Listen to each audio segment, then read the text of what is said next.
Ini pelajaran yang pertama, ilmu yang diajarkan oleh Allah kepada nabi-nabi. Terangkan kepada kaum kamu, dunia ini sementara.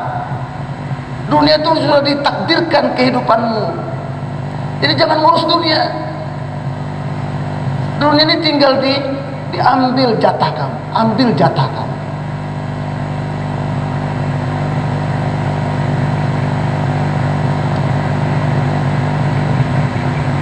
Ada orang punya istri satu. Kira-kira kalau berdua, saya dengan istri, perlu ikan berapa Pak makan? Satu cukup ya? Satu cukup. Tapi nafsu kita nggak akan cukup satu.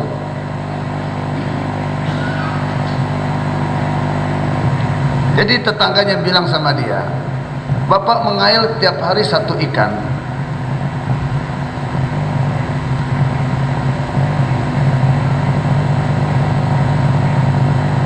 Apa cukup itu? Ya, cukup. Saya potong ikan itu, separuhnya untuk anak istri saya, sepotongnya lagi saya jual untuk keperluan. Temannya bilang, kalau kamu tidak mengail di sini, kamu beli sampan atau Johnson, kamu akan dapat ikan yang lebih banyak. Saya kan cuma berdua, saya pikir selama ini udah cukup. Ya tapi kalau kamu punya ikan banyak, kamu dapat duit banyak. Kalau saya punya duit banyak, emangnya kenapa? Kalau kamu punya duit banyak, kamu bisa beli kapal. Terus kalau saya punya kapal, emangnya kenapa? Ya kalau kamu punya kapal, kamu bisa ke lautan yang luas. Emangnya di sana kenapa? Kamu dapat ikan yang besar-besar, ikan tuna. Kalau ikan tuna yang besar-besar itu saya dapat, emangnya kenapa? Kamu bisa ekspor. Kalau saya ekspor, emangnya kenapa? Kamu dapat duit banyak. Kalau duit saya banyak, emangnya kenapa? Kamu bisa beli rumah yang besar, kamu bisa beli mobil yang banyak. Sekarang saya tanya, cukup terakhir pertanyaan saya. Ujung-ujungnya kalau saya punya semua itu, punya kapal besar, punya rumah mewah, punya mobil bagus, coba sebetulnya ujung-ujungnya saya dapat apa lagi? Udah kok akan bahagia hidup? Nyong, saya dapat ikan satu pun saya sudah bahagia. Saya dapat ikan satu, saya sudah bahagia. Kenapa kau putar sampai kali limput 7 kali lipat? Ujung-ujungnya kebahagiaan yang kau cari. Nah saya dapat ikan satu pun saya sudah bahagia. Ngapain cari-cari yang banyak-banyak? Terus kalau beta ke kapal tenggelam, kira-kira saya bisa tenang tidur kata Rada? Kita tertipu. Tablik ini mengeluarkan kita dari tipuan itu. Sedikit demi sedikit kita dikurangi dunia kita. Saya Pak pulang dari Mekah, itu melihat gunung Uhud. Ini gunung Uhud sebelah sini, panjang sekali. Terus di depannya ini ada gunung Rumat, gunung pemanah. Kita sudah tahu sejarahnya, tapi diceritakan lagi oleh Mutawif, dia Karkun, orang Arab, Habib Fahmi Bawazir.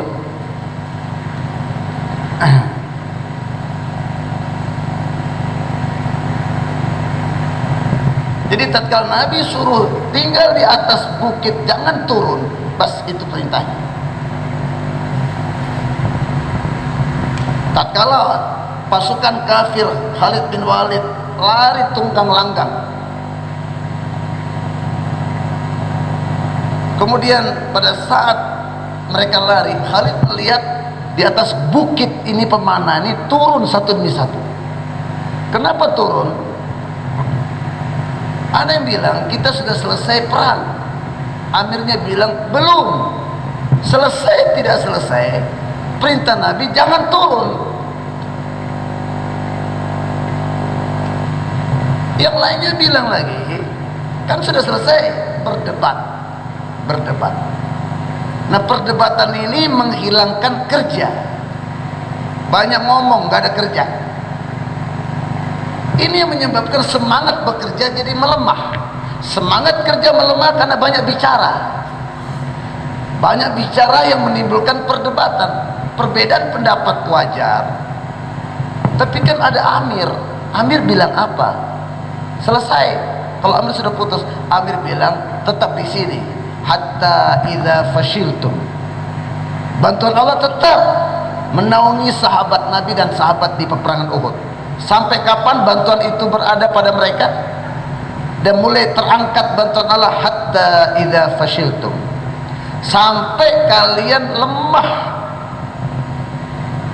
loyo dalam berjuang. Nah, kita kumpulkan ini teman kita yang keliling Papua ini, orang tua-tua provinsi ini, 40 hari tidak pulang-pulang. Termasuk saya belum pulang ke rumah. Pengorbanan ini harus diimbangi oleh orang-orang lama halakah, karena suruh kita menginginkan tiap halakah, orang-orang lama halakah Faisalah sepertiga hidup naik pengorbanannya, sepertiga hidup. Ini kalau Maulana Amir baru pulang 4 bulan, keluar lagi 4 bulan, itu bukan sepertiga lagi, sudah di atas sepertiga. Minimal sepertiga hidup orang-orang Faisalah. Orang markas di atas sepertiga hidup, separuh hidup. Orang Ancol seumur hidup, baru kerja maju. Saya ulang-ulang perkara ini, semoga meresap di hati tuan-tuan, sehingga yang tadinya niat pulang tidak jadi pulang malam ini. Ini kaidah untuk membangkitkan agama. Saya waktu di Nizamuddin, Dokter Sanaullah, dia cerita, saya dengar dari Maulana Yusuf, dimimpikan jumpa sahabat di seberang sungai. Maulana Yusuf di sini ambil air wudu, sahabat di sebelah sana. Sahabat itu bilang sama Maulana Yusuf, Yusuf, ada apa ini kamu? Di zaman kamu ini agama kok menurun sekali. Kalau satu orang saja sahabat hidup di zaman kamu, agama akan naik. Apa maksudnya kalimat sahabat? Kerja harus dibuat seperti sahabat. Jangan buat tablik ikut mau-maunya kita, nggak maju-maju dakwah. Ini yang terjadi sekarang ini. Istri saya baik, anak saya baik, dagangan saya baik, sawah ladang baik, sapi saya habis melahirkan, anak saya habis kawin, selesai baru jalan ikut istimewa amal. Sedikit ada goncangan dunia kita, jangan dunia saya hancur. Kenapa belum datang? Lagi ngurus dunia. Kenapa nggak tazkir? Lagi pegang dunia, nggak ada yang jaga dunia. Kita ambil tablik hanya untuk cari keberkahan untuk dunia kita. Berarti dunia yang besar di hati kita bukan dakwah. Kalau dunia yang sudah besar di hati kita, remeh sekali tablik ini, hanya untuk urusan dunia yang secebis. Kita rela tinggalkan kerja tablik ini. Nah, pelajari kehidupan Nabi. Seperti Allah perlihatkan kami dipanggil pergi umroh kemarin itu. Saya renung peristiwa itu. Hatta idza fashiltum. Jadi nggak mau kerja lagi, nggak mau lagi berdiri di atas pegang panah. Ini kan berdiri bikin panas. Kami waktu itu 48 derajat. Berapa derajat zaman Nabi? Banyak bangunan-bangunan tinggi sudah. Jadi semangat berdakwah, semangat berjuang itu melemah. Kenapa? Banyak bicara, nggak masuk di hati. Kita punya bayan-bayan, dengar bayan terus nggak masuk di hati, muzakarat terus nggak ada yang masuk di hati. Kenapa nggak ada yang masuk di hati? Hati sudah tertutup dengan dunia, nggak ada tempat lagi untuk akhirat. Agama digunakan untuk dunia, agama digunakan untuk kemajuan dunia. Minta di Ka'bah pun minta dunia.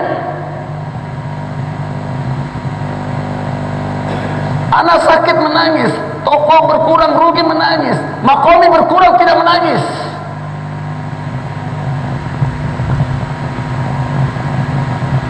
Hatta idza fashiltum, karena nggak mau kerja, akhirnya berdebat, suka berdebat. Wa tanazza'tum fil amr. Oke, berbeda pendapat biasa kan? Tapi amir putus, tetap diam. Nabi perintahkan jangan turun, itu kita taati, jangan turun. Amir udah putus, nggak mau ditaati. Kemarin kita sudah sampaikan, ini jemaah safari 40 hari. Nggak tahu disampaikan apa tidak, saya kemarin sakit. Ini juga masih sakit, tapi saya lihat bilangan sedikit datang, saya jadi keringat dingin saya. Kenapa kita ngurus dunia tuh? Jutaan kita punya uang. Nabi nggak pernah simpan duit, nggak pernah makan kenyang dengan tepung yang kasar sekalipun. Berbulan-bulan kopernya tidak nyala.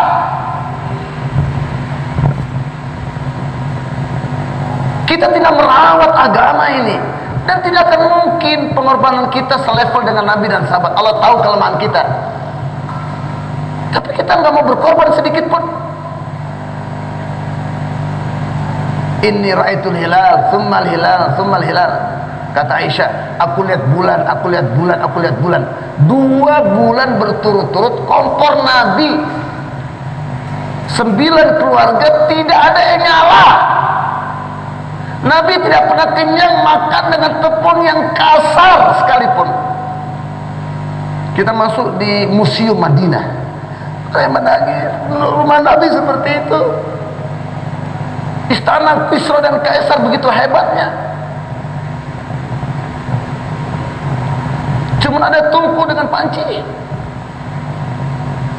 Tidak ada kasur, hanya tikar. Nabi mampu ditawarin Uhud jadi gunung emas. Dan Jibril datang menawar, mau jadi raja yang Nabi atau hamba yang Nabi. Nabi berikan contoh untuk kita, memilih hidup sederhana supaya waktu banyak untuk agama.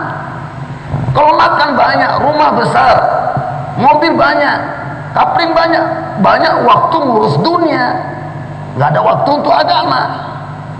Bahkan agama dikorbankan untuk urusan dunia. Nggak mau taat sama Amir. Amir sudah bilang berhenti. Nabi sudah ingat, badiru bil a'mali fitanan, bersegera kepada amal sebelum turunnya fitnah yang banyak. Kau kita illailil muslim, dan fitnah itu bagaikan di tengah kegelapan malam, sulit diterpa, sulit diterka, sulit dikenal. Apa efek dari fitnah? Itu fitnah Duhaimah namanya. Itu fitnah akhir zaman, sebelum munculnya Dajjal. Itu fitnah dunia, fitnah dunia. Dengan segala perangkat-perangkatnya yang begitu banyak, makanya fitan, banyak fitnah. Tapi ujungnya dunia.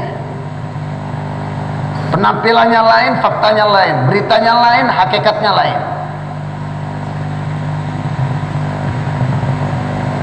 Seakan-akan negeri Eropa itu hebat.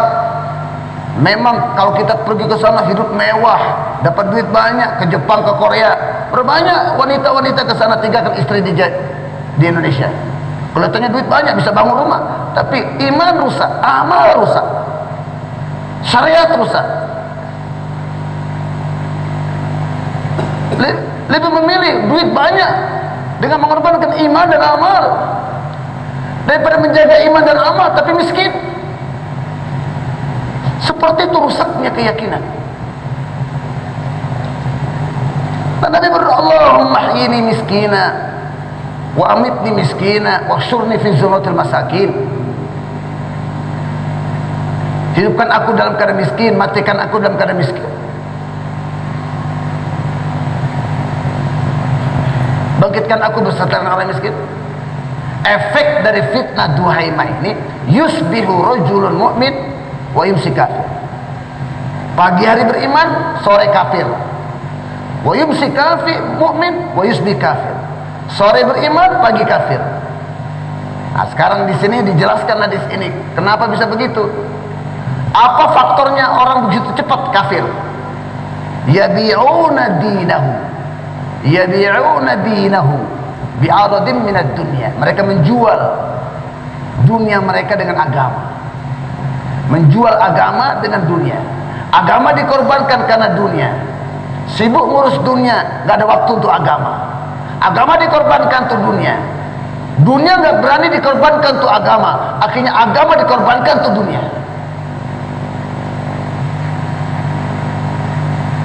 Cuma dua. Siap korban dunia untuk agama. Kalau nggak siap pasti kau korbankan agama untuk duniamu. Tabligh mendidik kita. Korbankan dunia kita sedikit demi sedikit untuk agama. Kenapa? Karena akan kita tinggalkan dunia kita. Dan tidak ada jaminan cari dunia dapat dunia. Tidak ada jaminan. Dan yang dapat dunia tidak ada jaminan hidupnya bahagia. Yang dapat dunia tidak ada jaminan masalahnya selesai. Dan pasti kematian datang. Satu benda dunia pun tidak akan dia bawa ke kuburan. Tapi keyakinannya yang salah dengan kerja dapat duit. Kalau nggak kerja nggak dapat duit. Kalau punya duit bisa beli apa saja. Kalau punya apa saja, bahagia hidup. Keyakinan yang salah ini dia bawa ke kuburan. Dia bawa ke kuburan.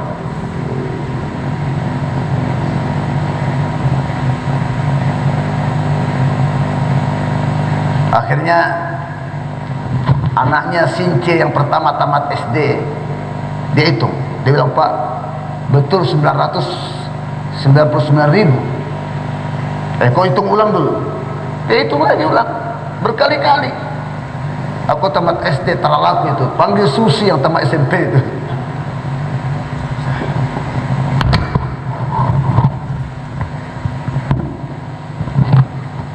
Ini semua kenapa terjadi? Karena cinta dunia, tamak pada dunia, pengen punya lebih, tidak bersyukur dengan yang ada. Waktu seharusnya digunakan untuk amal, untuk baca Quran, untuk berzikir, tidak digunakan untuk amal, digunakan untuk ngurus dunia, ngitung dunia. Saya pernah ke Timika sama Haji Karim almarhum, mertuanya Pak Jamal itu. Saya lupa tahun berapa itu. Saya tidak tahu, orang Timika masih kenal tidak di ujung gang, ruko warna hijau, 3 tingkat. Tidak tahu siapa yang bawa saya ke situ dulu. 3 tingkat kita naik di 3 atas. Langsung duduk bicara iman yakin. Setelah kenalan, dia Ustadz benar. Orang kira saya ini hidup bahagia, punya ruko tinggi. Padahal saya tidak bisa tidur, jam 4 pagi belum bisa tidur. Ngitung uang utang, bayar 3 bank. 3 bank?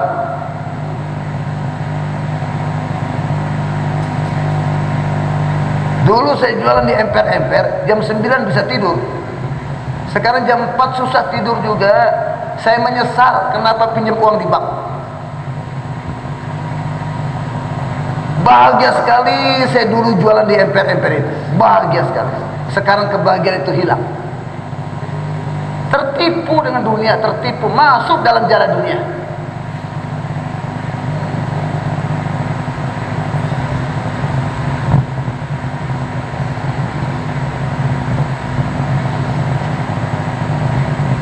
Jadi dunia ini penipu, tapi disukai semua orang. Hanya orang-orang pilihan Allah, hanya orang-orang yang mendapat rahmat khusus dari Allah, dijaga oleh Allah. Demikian Allah jaga wali-walinya daripada dekat dengan dunia.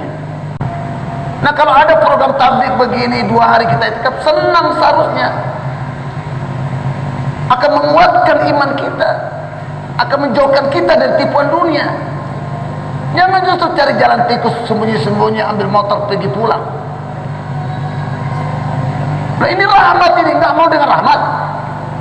Allah berfirman dalam hadis qudsi, Inna lillahi fi ayyami dahrikum nafakhat. Allah itu punya masa tiupan-tiupan rahmat yang khusus. Dan dalam pertemuan begini rahmat khusus, jelas. Ini Abdul Aziz belum pulang ke rumahnya ini. keliling dari Jayapura, Merauke, Timika, pada baru 1 bulan atau 40 hari di Jakarta khidmat. Ini 40 hari sama saya 3 kali tahun ini.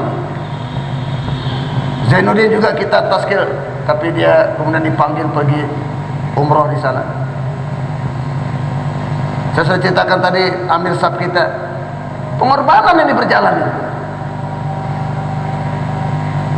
Tapi level pengorbanan kita ada ukurannya. Begini, 1 kolam kita siram 1 ember, itu kolam bertambah air kah tidak? Coba Tuhan jawab. Ini bukan bayan sudah ini. Bayan terlalu banyak. Ini sekarang ini olah pikir.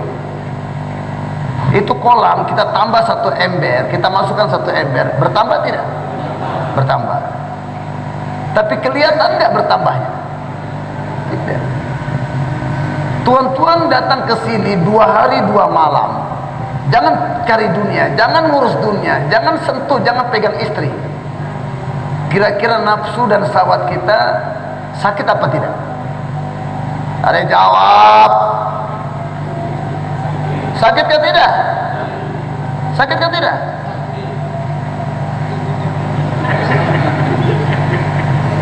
Ini dari ukuran nafsu, enak pegang istri kah atau tidak pegang istri?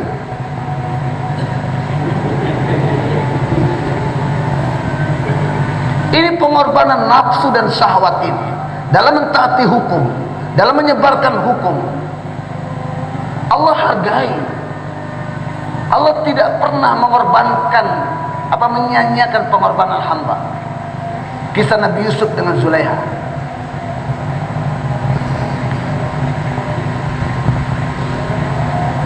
Tujuh pintu dikunci, berduaan dengan Zulaiha, berduaan dengan Yusuf alaihissalatu wassalam.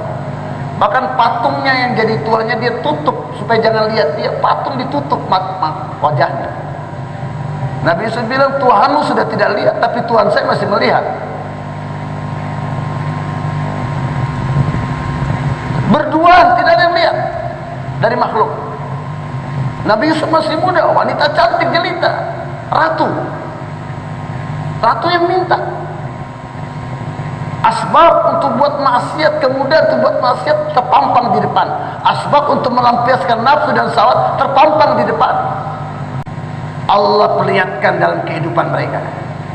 Nabi Yusuf Allah angkat derajatnya jadi raja, dan Zulaiha yang jalani kehidupan berdasarkan nafsu dan syahwat, Allah cabut kecantikannya. Timbul penyakit pada tubuhnya. Allah ambil kemulusan dan kemolekan kulitnya, keriput. Dan Allah jatuhkan dia setelah suaminya meninggal. Dia jatuh jadi budak. Lihat, dengan ketaatan naik derajat, dan dengan kemaksiatan jatuh derajat. Ini keyakinan harus kita pegang, tuan-tuan dia. Dalam menyempurnakan hukum, semakin banyak kita menyempurnakan awamir dengan mengorbankan nafsu dan syahwat, semakin tinggi derajat kita di sisi Allah. Dan kehidupan dunia kita juga Allah akan perlihatkan. Agama bukan untuk mengangkat derajat akhirat tok. Agama bukan untuk menyelesaikan masalah akhirat tok. Agama bukan sekedar untuk memenuhi keperluan hidup akhirat tok. Tapi sunnatullah, akhirat dulu diselesaikan. Karena akhirat masalahnya bokar.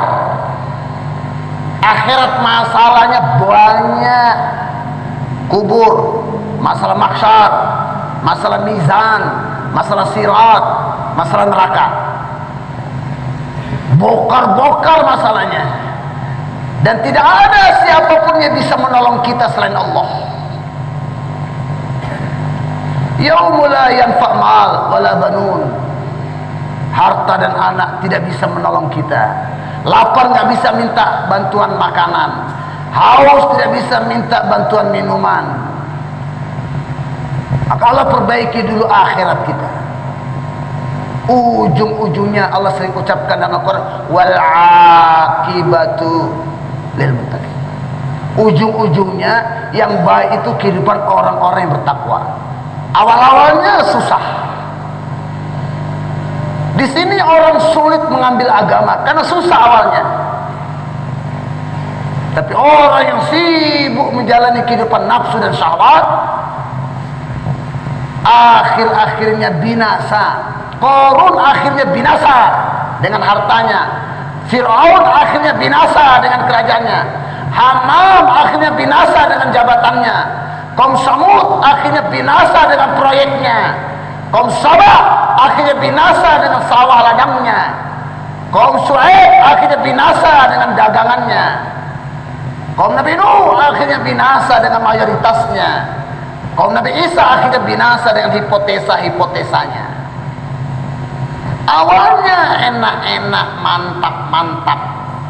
Di situ orang cenderung kepada dunia karena mantap, tapi awal doang. Orang yang berakal berpikir akhirnya bagaimana. Hasil itu di belakang, bukan di depan. Untuk itu tatkala surga sudah diciptakan oleh Allah, Allah perintahkan Jibril keliling melihat surga. Jibril bilang, semua hambamu pengen dengan surga pasti. Terus Allah bilang, sekarang kau datang lagi, kau lihat saya sudah tutup. Jibril keliling lagi surga. Jibril katakan, ya Allah, kayaknya sekarang ini nggak ada yang mau masuk surga. Karena sekarang untuk masuk surga itu perlu mujahadah, melawan nafsu dan syahwat. Nah, sekarang kau lihat neraka. Jibril lihat neraka. Oh, tidak mungkin ada satupun hambamu yang mau masuk neraka. Katalah sekarang kau lihat lagi, saya sudah tutup dengan sesuatu. Tatkala keliling Jibril kembali, Allah bertanya macam mana? Oh, kayaknya sekarang setelah kau tutup neraka dengan sesuatu tadi, kayaknya semua hambamu pengen masuk neraka. Coba Pak, kita renungkan perkara ini. Mari tuntun oleh Allah telah karuniakan kita kerja tabligh. Jangan cari enaknya terus dalam tabligh. Jadi kalau kita korban sedikit-sedikit ini kelihatannya tidak menambah apa-apa. Tapi contoh yang kedua, tadi contoh pertama kolam tadi bertambah tapi tidak kelihatan. Api derajat 100 Celcius menyebabkan air dalam panci mendidih.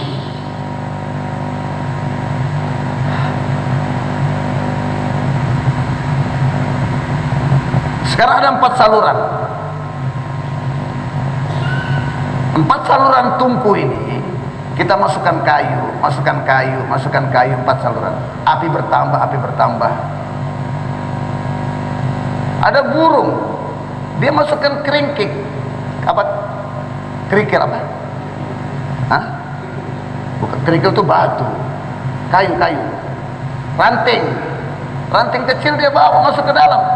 Apinya naik sedikit. Mungkin orang hina, burung ngapain satu ranting itu dimasukkan? Tapi dia mempengaruhi sekian beda Celcius minus. Dengan dimasukkan satu ranting tadi, apinya naik, baru mendidih. Jadi kita tidak tahu pengorbanan siapa yang Allah terima. Yang mana pengorbanan umat? Saya Pak, kita tidak sempat ke Handak, tapi sempat ke museum. Itu diperlihatkan di atas kepala itu Pak, parit Pak. Ini karena kuda Arab itu bukan kuda NTB. Kuda Arab itu loncatannya tinggi. Jadi meternya tuh diagramnya subhanallah, tingginya pun di atas 3 meter. Terus di dalam batu, di dalam parit itu ada batu yang besar, hampir sama dengan setinggi parit. Bagaimana sahabat membongkar batu itu? Bagaimana sahabat menggali itu? Kita bangun pondok sedikit-sedikit saja, yang datang sedikit. Ini keliling kota Madinah digali parit. Baru poro bukan buncit-buncit itu Pak. Poro kempes-kempes diikat dengan batu. 3 orang Nabi bisikan kepada Zubair. Apa? Zubair bisikan kepada 3 orang sahabat tertentu. Tapi 300 orang saling buku bisik, datang semua. Saking laparnya. Kita kalau kerja bakti di markas di pondok ini, itu kue-kue bertumpuk semua. Tidak ada yang datang juga, sedikit yang datang. Ini dong datang semua. Tidak ada yang tidak datang. Pada makanan tidak ada. Baru koalisi munafik, kafir, orang kafir Quraisy, Yahudi, Nasoro, koalisi. Satu ketetapan, habiskan orang Islam. Bersatu untuk menghabiskan, sampai seperti itu. Mereka itikaf semua di dalam. Tidak ada yang keluar. Yang keluar orang munafik. Oh, kita disebut munafik, tidak ikut dalam kumpulan kita. Kan tidak mungkin. Satu hati, satu fikir.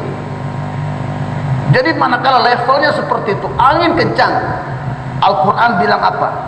Zagatil qulubul hanazir wa tazunnuna billahi zununa hunalika butul ya mu'minun wa zulzilu zilzalan syadida. Itu angin petir. 6 kelompok orang kafir di belakang mengitari Madinah berkemah. Mereka terisolasi di dalam kota Madinah. Angin keras, kencang, petir. Dalam kondisi seperti itu, Pak, pengorbanan mereka. Tapi sebelum terjadi peristiwa itu, Nabi datang. Tidak mampu sahabat memukul batu, lapor kepada Nabi. Nabi datang. Demikianlah pelajaran kerja dakwah ini. Semua masalah yang ada di halakah, di mahalah, bawa ke markas. Diselesaikan di markas. Orang markas juga dapat masalah, segera turun ke daerah, segera tujuan ke halakah. Ada hubungan yang mesra antara orang halakah dengan markas. Sampai kemarin kita di Timika kah? Bukan, di Merauke. Orang polisi hutan. Kita datang 2,5 jam praktek di rumahnya. Kita tanya, Bapak kenal dakwah tidak? Saya dari Palopo. Saya kenal tabligh dari kecil. Tapi kenapa terjadi perpecahan? Dia bilang begitu. Dia sudah buka kartu ini. Kenapa pecah? Saya lihat dulu tabligh itu, mereka begitu akrab, begitu mesra, terkadang melebihi suami istri, melebihi kakak adik. Hubungan mereka begitu mengirikan musuh dan teman, teman dan lawan. Begitu Allah berikan mahabbah di antara kita. Sekarang sudah diputus markas, 2 hari kita di sini itikaf. Jangan pulang, jangan sentuh istri, jangan sentuh dagangan. Korban kita demi masalah umat ini selesai. Allahu Akbar. Umar bin Abdul Aziz hidup di zaman Muawiyah. Sebetulnya beliau ini hidup di zaman Abbasiyah. Dalam kondisi masa periode mulukan Jababirah, mulukan Ajuda, kerajaan yang menggigit. Transaksi ke sana, agama melemah. Umar bin Abdul Aziz jadi amir. Malamnya jumpa Rasulullah sallallahu alaihi wasallam. Nabi berwasiat, wahai Aziz, wahai Umar, kalau kau jadi amir, bawa umat ini selevel zaman Abu Bakar dan Umar. Ini misi kita, Pak. Umat ini kita bawa sampai kepada level Abu Bakar dan Umar. Uttum kama bada'tum. Dan Nabi sudah ingatkan kita, suatu saat kamu akan kembali ke zaman sebagaimana awalnya zaman. Kita naik onta lagi, kita pakai panah lagi. Hancur teknologi ini, hancur asbab-asbab materi yang melalaikan kita akan akhirat ini. Kita mulai persiapan dari sekarang, kurangi dunia kita. Oh, tidak jadi pengikut Dajjal nanti.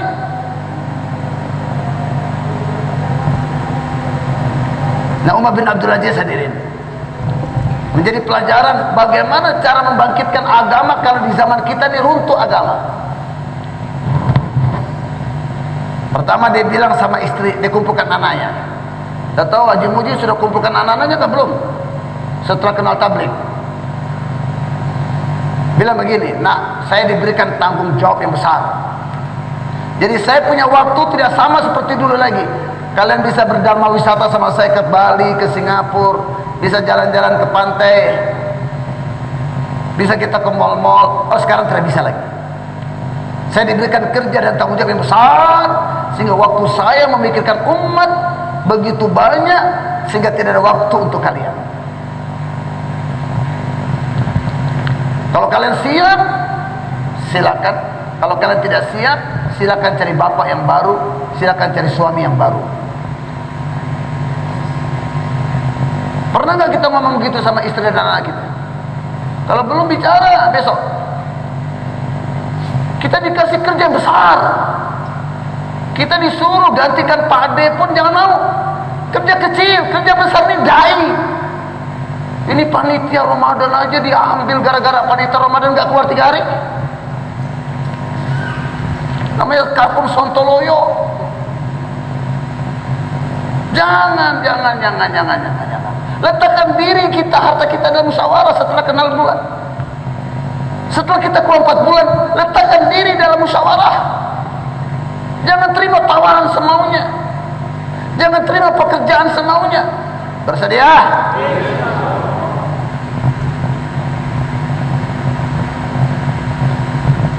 Pertama, harus sadar setelah kita kenal dakwah ini 4 bulan, 40 hari.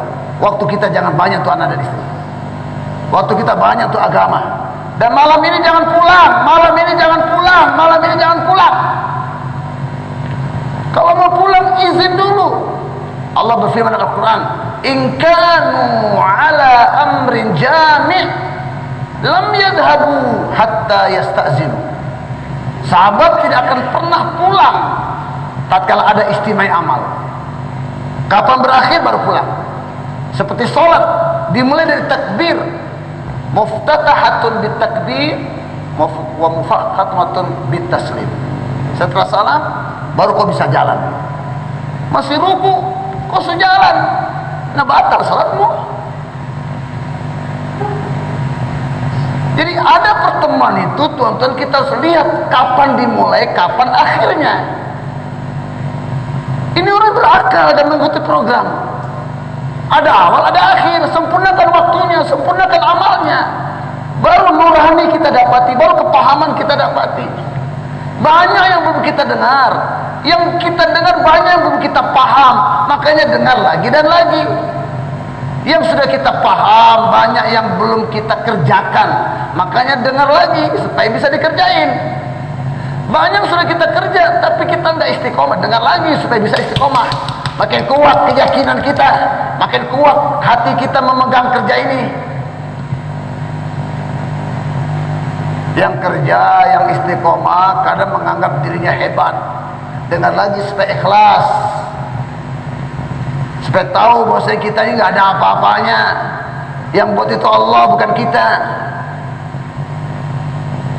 Ya, kedua, Umar bin Abdul Aziz bilang begini, itu kalung, cincin, gelang yang kau pakai itu, bapakmu itu banyak buat kesalahan. Harta itu harus digunakan untuk agama dan umat, bukan digunakan untuk pribadi keluarga, bukan. Kalau kau masih cinta sama saya, nak, wahai Adinda, kalau kau masih cinta sama Kakanda, buka emas-emas itu, taruh di depan saya akan gunakan itu untuk menyebarkan agama dan untuk kepentingan umat. Satu persatu kasih keluar kalungnya, gelangnya, cincinnya, rela dikorbankan kembali itu untuk agama.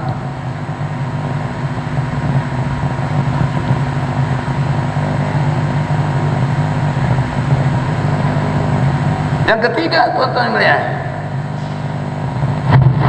waktu sudah berkurang untuk anak istri. Harta anak istri dikurangi untuk kepentingan agama. Sekarang tidur sama istri pun dikurangi, ji.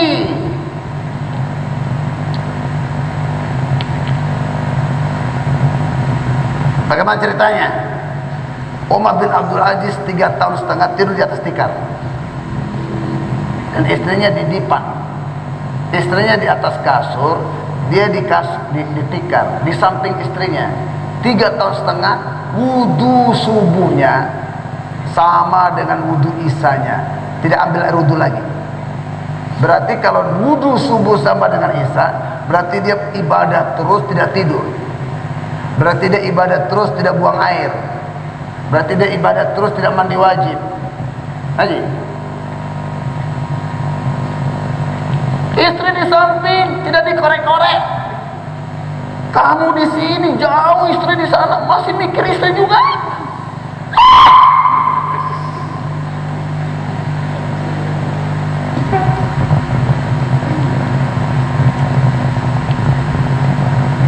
Kalau bukan sekarang kapan lagi hadirin? Kalau bukan kita orang, siapa lagi yang mulai? Korban lagi dan lagi, korban terus berterus. Pedagang beda dengan dai. Kalau pedagang itu ambil, taruh di ATM terus. Mana kurang, buat ATM baru lagi. Tapi kalau dai ini yang ada, ini dikasih keluar, dikorbankan terus sampai tidak ada lagi. Itu dai namanya. Korban waktu lagi dan lagi, korban waktu lagi dan lagi, korban tenaga lagi dan lagi, korban tenaga lagi dan lagi, korban harta lagi dan lagi. Dan itulah kejayaan, itulah penghasilan kita. Semakin banyak kita korbankan untuk agama, semakin banyak datang dari langit. Yakin kita akan lurus.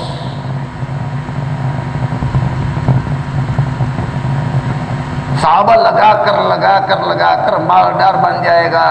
Sahabat infak, makin banyak hartanya. Kita terbalik, becakar.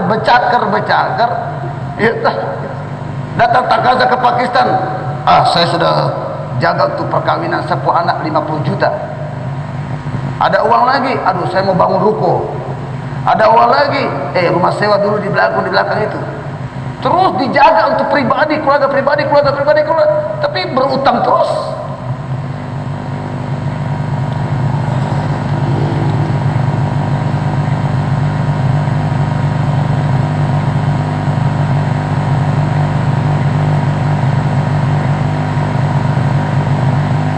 Jadi bapak saudaraku yang dimuliakan Allah Subhanahu wa taala, ilmu yang pertama yang Allah ajarkan kepada nabi-nabi, supaya Nabi ajarkan kepada kaumnya seperti yang diajarkan Allah kepada Nabi Musa, inna sa'ata.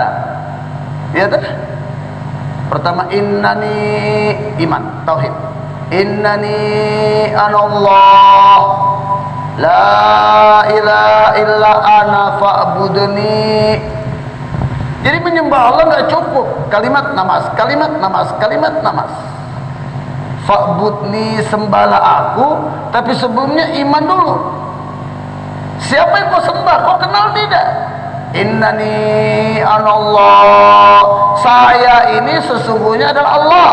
Siapa Allah? La ilaha illallah, la maksuda illallah. Tidak ada maksud kamu diciptakan kecuali untuk saya, kata Allah. Kamu bukan untuk istri, kamu bukan untuk anak, kamu bukan untuk toko, kamu bukan untuk ruko, kamu bukan untuk sawah, kamu bukan untuk kambing, sapi. Kamu untuk pencipta semua itu. La ilaha illa ana, yang buat saya, yang kasih saya, yang tidak kasih saya, yang naikkan saya, yang turunkan saya, yang kembangkan saya, yang suburkan saya, yang enakan saya. Mau apa lagi? Fafirru ilallah, maka kembalilah kepada saya, larilah kepada saya, tawajulah kepada saya, mintalah kepada saya, berharaplah kepada saya. Anna tufakun, kenapa kau cari yang lain?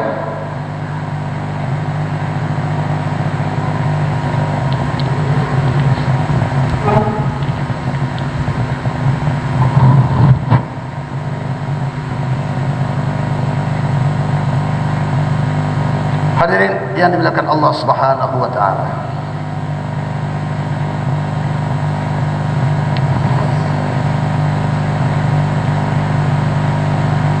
Satu orang dimimpikan oleh Allah, di bawah pohon gersen ada emas 1 peti. Dia bilang sama istrinya, tadi malam saya mimpi apa mas? Ternyata di bawah ketok pohon gersen itu ada peti emas. Kata istrinya, itu ngambil malam ini, yang saya pencuri ambil. Bu, tunggu dulu. Kenapa tunggu lagi? Saya tanya, ada berkahnya enggak? Jawabannya apa? Tidak ada. Ngapain kita ambil peti emas yang banyak? Ngapain kita ambil emas yang banyak dalam peti kalau enggak berkah? Ini kalkun pun enggak paham titik poin ini. Mau cari duit banyak-banyak, bukan cari berkahnya.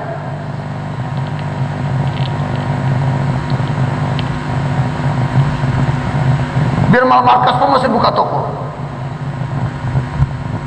Dia nggak yakin kalau saya tutup toko saya sebelum maghrib, saya nanti nggak ada untung banyak.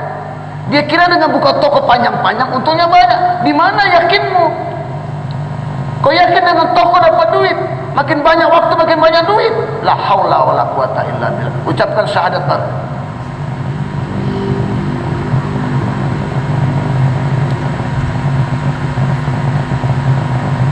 Tertib malam markas itu jam 5 sudah ada di sini.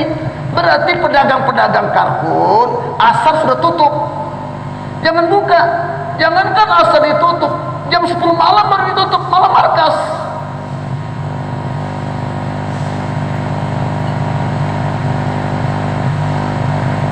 Dulu kita belum kenal tablik, dulu kita keluar 3 hari, wajar. Allah kasih kita 4 bulan 40 hari, Allah kasih kepahaman. Wa fis samaa'i rizqukum, rezeki dari langit bukan dari bumi. Wa ma tu'adun, tapi kan kita perlu ikhtiar malah. Iya, ikhtiar boleh, tapi yakin dengan ikhtiar kagak boleh. Buat asbab boleh, tidak boleh yakin dengan asbab. Apa alamatnya? Alamatnya kalau tabrakan dengan awamir. Pertama tabrakan dengan sholat. Ayatnya sholat, rijalul la tulhihim tijaratun wala bai'un an dzikrillah wa iqamis shalah. Sahabat adalah laki-laki yang dagangan dan jual belinya tidak pernah melalaikan mereka dari menegakkan sholat, wa itaiz zakah, dan dalam menyalurkan harta. Kenapa? Karena walaupun mereka dulu di toko, yakhafuna yawman tataqallabu fihi al-qulub wal absar. Walaupun tinggal di toko, di pasar, tapi hati mereka nyantol dengan akhirat, takut dengan hari berbolak-baliknya pandangan. Dagangan mereka tidak pernah menghalangi mereka sholat. Tapi bagaimana sholat ini dikerjakan semua manusia, dan semua yang melaksanakan sholat dikuatkan sholatnya yang khusyuk dan khudu, maka sholat perlu ada perangkat iman, perangkat ilmu, perangkat zikir. Untuk itu saya perlu keliling dunia menjelaskan kepada umat pentingnya usaha untuk meningkatkan kualitas sholat dengan memberikan waktu usaha atas iman, usaha atas ilmu dan zikir, sehingga terjadilah iqamatus sholat. Maka sahabat telah ambil perjanjian ini untuk menjadikan umat menegakkan ibadah dengan benar. Maka dagangan pun tidak pernah menghalangi mereka untuk menyambut takaza agama. Sawah ladang di saat musim panen, Masya Allah kami ke Tabuk Pak. Oh panasnya.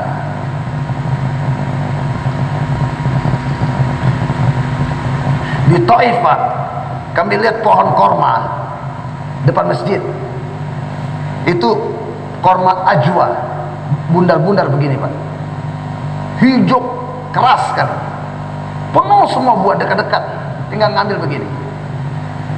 Jadi orang Arab itu bilang, Maulana tahu ini dia punya masaknya bagaimana caranya. Nanti bulan Juli ditiup angin yang panas sekali, gak berani orang keluar rumah. Itu angin panas itu yang Allah jadikan asbab matangnya buah ajwa ini. Setahun sekali hanya datang pada bulan Juli, itu pun cuma 10 hari ya, atau 1 minggu. Gak berani orang keluar.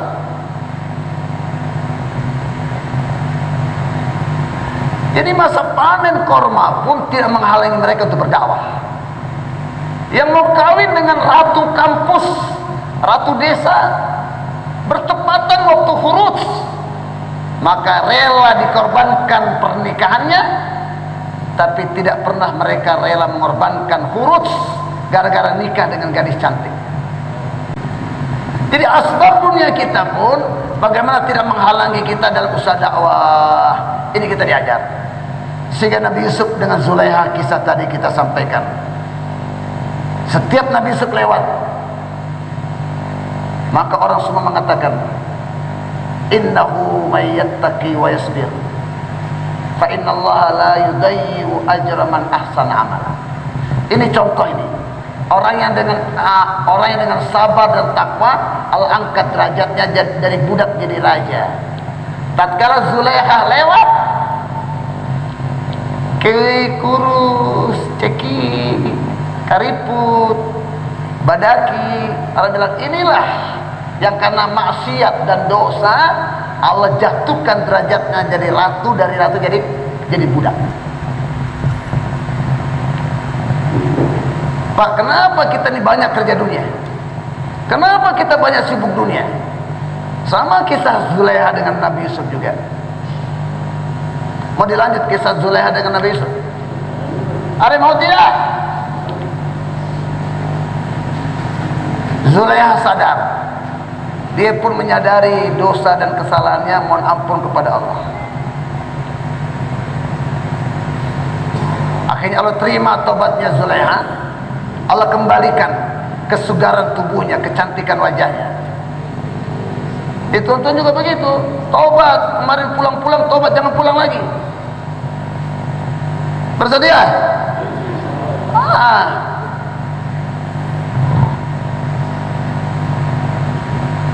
Ada banyak kasus, satu-satu punya kasus banyak. Akhirnya Allah pertemukan Nabi Yusuf dengan Zulaiha. Namanya jodoh, tidak akan bisa dipungkiri. Biar kau cari setengah mampus, kalau bukan jodoh tak ada apa. Jodoh, malam pengantin haji.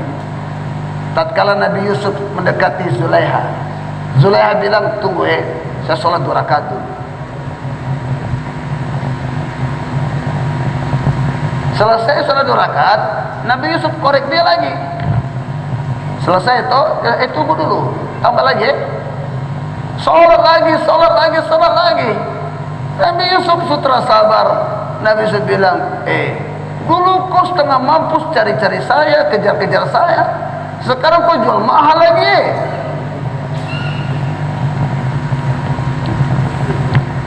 Maka Zulaiha dengar jawabannya, Tuhan dengar, ini bukan cerita-cerita bohong ini. Masukkan di hati. Kenapa kita tertipu dengan dunia sekarang? Zulaiha bilang, Yusuf, dulu saya itu tergila-gila dengan kau karena saya belum kenal Allah. Sekarang ini kamu orang gila-gila dengan dunia itu memang karena belum kenal Allah. Tertipu dengan dunia. Keluar dari tipuan dunia itu. Kita nggak akan dapat lebih 1 rupiah pun, nggak akan lebih dapat 1 air pun, nggak dapat. Ye dunia berkadar mukaddar he, udah ditakdirkan. Kayak mufasir bilang, waktu anak ada di dalam rahim 4 bulan nih, malaikat di dalam bilang sama Allah, ya Allah, ini lanjutkah atau tidak? Jadi iskot, apa bahasa kita? Keguguran. Itu manakala Allah bilang berhenti, jangan lanjut, keguguran. Yang kita tahu makan durian lah, inilah, itulah, angkat beban berat lah, itu aja dibicarakan terus. Nizam malaikat nggak pernah dibicarakan. Allah bilang stop, keguguran. Malaikat bilang stop kah tidak? Kalau tidak, rezekinya berapa banyak? Mananya airnya berapa dia dapat, berasnya berapa dia dapat, roti canai berapa dia makan, buah mangga berapa dia makan, mendetail tercatat. Berapa air dia minum, berapa udara dia hirup. Wa inna nafsalan tamut hatta tastakmila rizqaha. Tak ada yang mati sebelum sempurna rezekinya. Jadi orang yang jos dari dunia itu sebetulnya dia pengen cepat mati. Dia ingin sempurna cepat rezekinya. Hadirin yang dimuliakan Allah Subhanahu wa taala. Jadi pertama nabi-nabi diajarkan bagaimana yakin manusia kepada saya, kata Allah. Innani anallah la ilaha illa ana fa'budni. Kata Nabi Daud, apakah amalan yang paling kau cintai ya Allah? Kata habibuni ilal ibad wa habibul ibad ilayya, kata Allah. Amalan yang sangat saya cintai, jadikan aku dicintai hamba-hambaku, dan jadikan hamba-hambaku mencintai aku. Amalan apa itu? Jadikan aku dicintai semua hambaku, dan jadikan semua hambaku mencintai aku. Apa itu? Nabi Daud bertanya, bagaimana itu supaya kau dicintai hamba-hambamu? Kata zakirhum bi alai wa ayyami. Caranya, kasih tahu hamba-hambaku bahwa akulah yang maha tinggi, yang maha perkasa. Bukan duit datang dari pekerjaan, berarti pekerjaan itu punya kuasa. Tidak, pekerjaan tidak punya kuasa. Duit Allah, aku yang kasih. Pekerjaan bergantung kepada aku. Aku tidak bergantung dengan pekerjaan. Pekerjaan aku yang kasih, duit aku yang kasih. Jelaskan ini sama hamba-hambaku bahwa aku maha kuasa. Tanpa pekerjaan pun aku bisa kasih duit. Mikdad, buang air kecil. Dari ujung tanah keluar tikus, bawa 1 emas, 2 emas, sampai 16 emas. Mikdad ambil, bahkan tikus itu keluarkan kantongnya sekalian, ambil, lapor sama Nabi. Kata Nabi, kamu masukkan tanganmu ke dalam? Tidak, tidak. Saya tidak kerja, saya hanya nonton. Nabi baca itu, wa may yattaqillaha yaj'al lahu makhraja wa yarzuqhu min haitsu la yahtasib.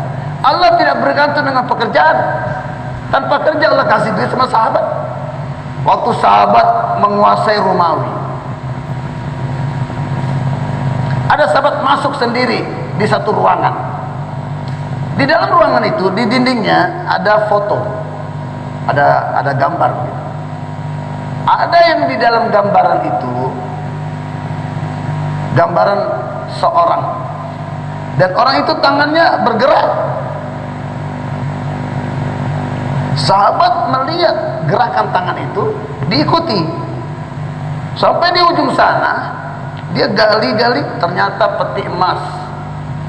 Allah gerakkan gambar yang tidak ada nyawanya, tangannya bergerak menunjukkan peti emas kepada sahabat. La ilaha, tanpa kerja sahabat dapat duit. 40 tahun Bani Israel, makan minumnya, ekonominya, pakaiannya Allah sempurnakan dengan kudratnya. Maryam di dalam tempat ibadahnya tanpa kerja, buah-buahan Allah penuhi kamarnya yang bukan musimnya. La ilaha. Ini keyakinan yang perlu kita tanamkan dalam hati kita. Bukan dengan kerja dapat duit, bukan dengan duit kita bisa beli barang. Duit Allah yang kasih, barang Allah yang kasih. Siapa yang diberi, siapa yang tidak diberi, punya hak Allah. Siapa yang diberi dibiarkan, siapa yang diberi kemudian diambil, haknya Allah. Satu lagi, siapa yang dikasih dibentuk kehidupannya, siapa yang dikasih duit dihancurkan kehidupannya. Siapa yang dikasih duit hancur kehidupannya, siapa yang dikasih duit tidak hancur kehidupannya. Siapa yang tidak dikasih duit hidupnya hancur, siapa yang dikasih duit hidupnya tidak hancur. Itu semua hak Allah yang membentuk dan menghancurkan kehidupan Allah. Jangan terkesan kepada benda, jangan terkesan kepada keadaan, hanya terkesan kepada pencipta benda dan keadaan. Sehingga dalam setiap saat dan keadaan kita lihat apa maunya Allah, bukan lihat benda dan keadaan. Apa maunya Allah dalam benda itu, Apa maunya Allah dalam keadaan itu? Satu orang pusto sakit perut, apa? Mufti Zainal Abidin sakit perut. Orang pusto, orang gunung, tanya sama mufti, mufti kya baat hai? Ada apa? Mufti bilang perut saya sakit. Orang pusto ini ambil air wudhu, sholat 2 rakaat. Baywahab yang meriwayatkan cerita ini, Baywahab bilang, saya lihat orang ini punya sholat seperti saya mau ketawa dibandingkan dengan sholatnya mufti. Selesai sholat, saya bilang sama orang itu, kau sudah selesai sholat? Sudah. Kau sudah minta doa sama Allah? Sudah. Nah, mufti punya perut masih sakit. Baywahab bilang sama orang itu, mufti punya perut masih sakit. Maka orang gunung itu bilang, hamara kam, Allah ki hukum ko pura karena hal-hal nih. Rob ka kam, apni hawaid ko, hamara hawaid ko pura karta hai. Kerja hamba menyempurnakan hukum dalam setiap keadaan. Kerjanya Allah menunaikan hajatnya hamba, menyelesaikan masalahnya hamba, menghilangkan masalah perutnya hamba. Penyakit perut mufti sembuh tidak sembuh itu urusan Allah. Tugas saya minta sama Allah, berdoa sama Allah.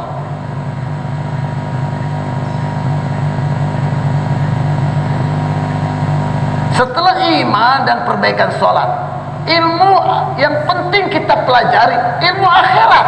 Inna sa'ata atiyatun akadu ukhfiha.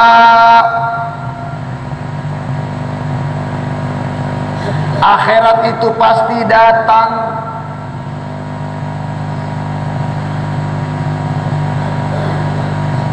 Yang pasti itu dekat, yang tidak pasti itu jauh. Namanya tidak pasti, nggak akan datang. Yang pasti itu datang. Akhirat pasti datang. Dunia ini dia tidak jelas. Besok kawin belum tentu, kematian datang nggak jadi kawin. Besok wisuda belum tentu, kematian datang sebelum besok nggak jadi wisuda. Besok kawin, bayangkan malam pertama bergaul dengan istri, pada pagi nanti kematian datang, bukan jumpa istri, jumpa malaikatul maut.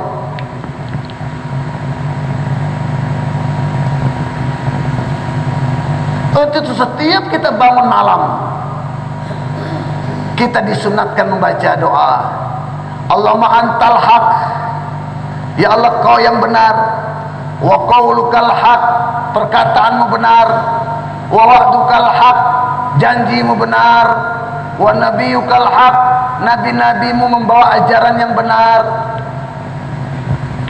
kematian benar, mahsyar benar, surga benar, neraka benar. Berarti dunia ini tipuan. Semua alam gaib itu benar. Sebelum mati ini semuanya alam penipu-penipu, tipu-tipuan. Setiap bangun tengah malam mengisbatkan kalau dunia ini tipuan, dunia ini penipu, dunia ini bangkai, dunia ini adalah permainan, dunia ini senda gurau, tidak senilai sayap nyamuk. Terus kuatkan hati kita, sehingga sebelum terbit matahari tidak menginginkan masalah dunia.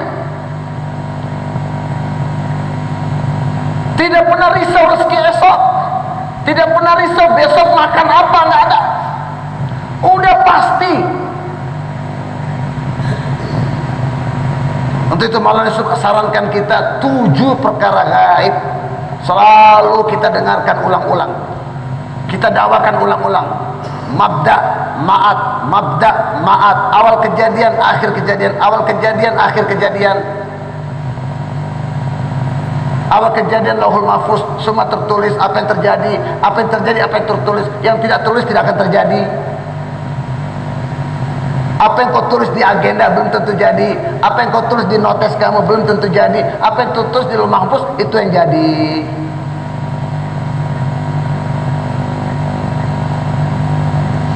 Awal kejadian kita air mani, akhir kita bangkai. Itu yang dilihat. Awal saya air mani, akhir saya bangkai. barzah, alam kubur. Allahu Akbar.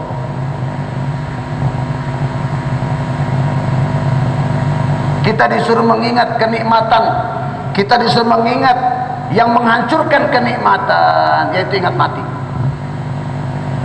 Maka kita ikut tablik setiap bulan 3 hari, 40 hari tiap tahun, datang istimak musda seperti ini, musyawarah seperti ini belajar mati sebelum mati.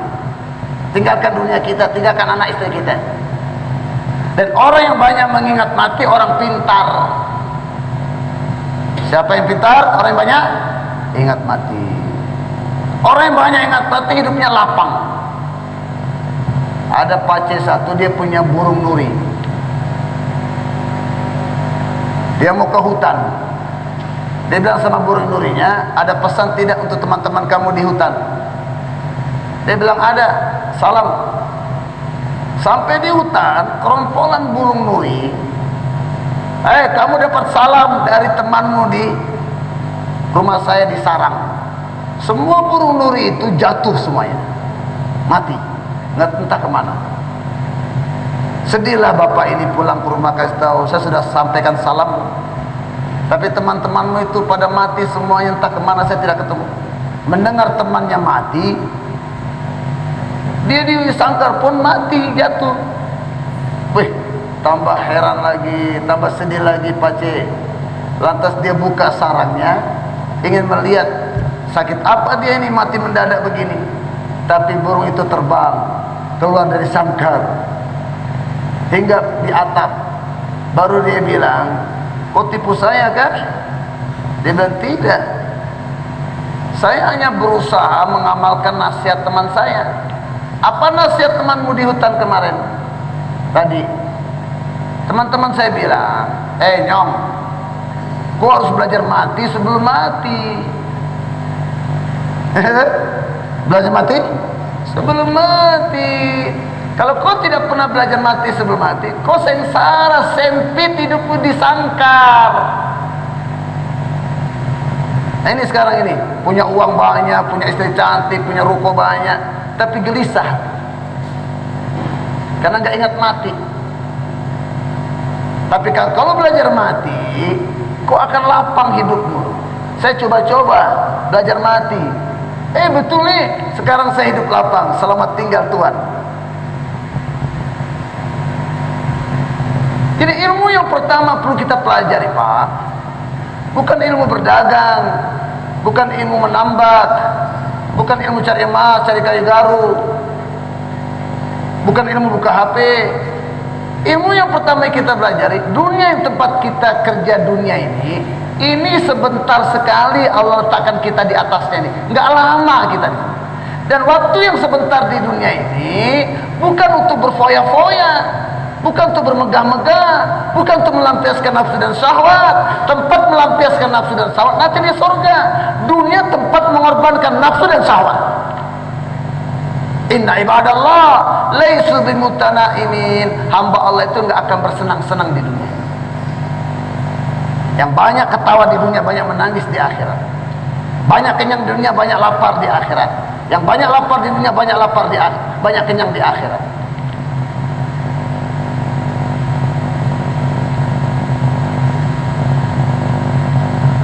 Ma'ruf Kirhi, jalan di sungai. Orang-orang muda di sebelah sungai ketawain dia karena Pak Jenggot. Maka khadimnya bilang sama Ma'ruf Kirhi, Syekh, kau doakanlah anak untuk mereka, kurang ajar mereka, ngejek-ngejek engkau. Acha, kau aminkan ya? Angkat tangan, kita doa. Ma'ruf Kirhi berdoa, ya Allah, sebagaimana mereka tertawa di dunia ini, jadikan nanti di akhirat mereka juga tertawa. Khadimnya bertanya, aneh sekali doamu. Saya suruh kau laknat dia, dalam doa justru doamu begitu. Kata Ma'ruf Al-Kirhi, orang yang banyak tertawa di akhirat itu adalah ahli surga.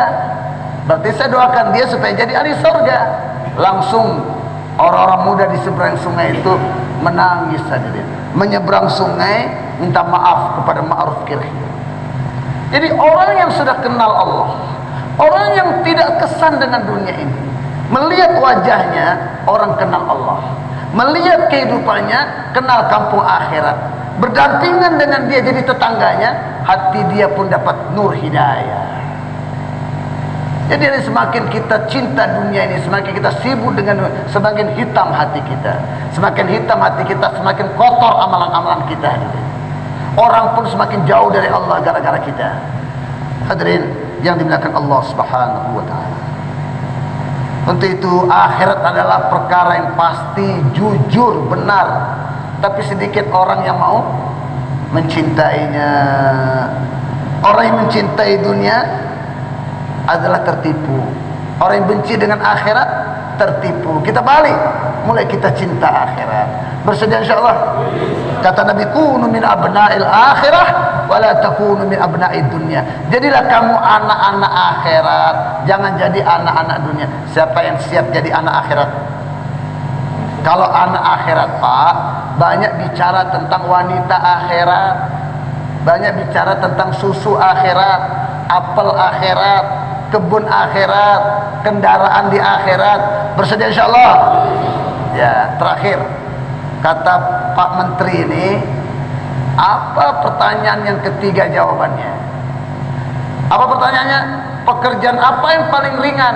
Oh, gampang. Apa? Pekerjaan apa yang paling ringan? Oh, ya. Ini harus ada syaratnya terakhir. Syaratnya apa? Saya akan penuhi. Wah, begitu kata Pak Menteri. Syaratnya gampang. Itu ada kandang anjing. Di kandang anjing itu ada tempat makan anjing, ada tempat minum anjing. Saya akan kasih jawabannya, tapi Tuan Menteri tolong minum dulu di tempat bekas kucing anjing itu.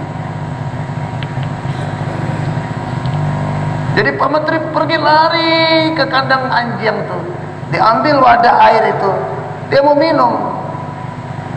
Ya kan?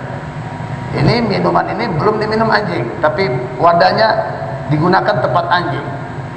Dia mau minum, maka Pak Tani dia bilang, stop Menteri, jawabannya sudah dapat toh? Belum, saya mau minum ini supaya saya dapat jawabannya. Apa yang menggerakkan kamu minum dengan minuman bekas anjing? Dia bilang, saya rela korbankan harga diri saya. Saya minum bekas anjing ini karena kalau saya tidak minum, saya tidak dapat jawaban. Kalau saya tidak dapat jawabannya, kedudukan saya akan hilang. Berarti sudah dapat apa jawabannya? Pekerjaan yang paling ringan di dunia ini, walaupun harus mengorbankan nyawa, harga diri dikorbankan, kalau memang ada kepentingan kita di dalamnya. Karena Bapak Menteri punya kepentingan dapatkan jawaban. Dan saya memberitahu sama Bapak jawaban itu, tapi dengan syarat minum bekas air anjing. Pak Menteri pun siap menerimanya, siap minum air bekas anjing. Harkat martabat sebagai seorang menteri diinjak, dikorbankan, tidak masalah. Yang penting dapat jawabannya. Itulah yang menyebabkan Pak Menteri ringan untuk meminum bekas anjing, tidak peduli harkat martabat diri. Itulah jawabannya, pekerjaan yang paling ringan. Kalau ada kepentingan kita di dalamnya. Tablik ini nggak ada kepentingan dunia, Pak. Semuanya membangun akhirat kita. Berat orang ikut tablik yang kepentingannya dunia semuanya. Ringan keluar 4 bulan 40 hari, ringan datang malam markas, ringan istikaf malam markas istikaf, ringan ikut program-program tablik bagi yang tidak ada kepentingan dunia. Yang ada hanya kepentingan akhirat, membangun akhirat, ringan dia ikut tabligh. Waktu itu sekarang kita diminta 5.000 orang ke Pakistan. Yang kepentingan akhirat, mudah dia berangkat ke Pakistan. 5.000 orang kita siapkan berangkat ke Pakistan. Nah, coba serius. Nanti setelah itu ke belakang beritahu yang punya paspor siapa, yang belum punya siapa. Yang akan mati siapa, yang belum mati siapa. Silakan daftar tuh. Bismillah, Pak. Pakistan, Pak. Ayo, Pak. Ayo bagi, Pak. Masya Allah. Nah. negara.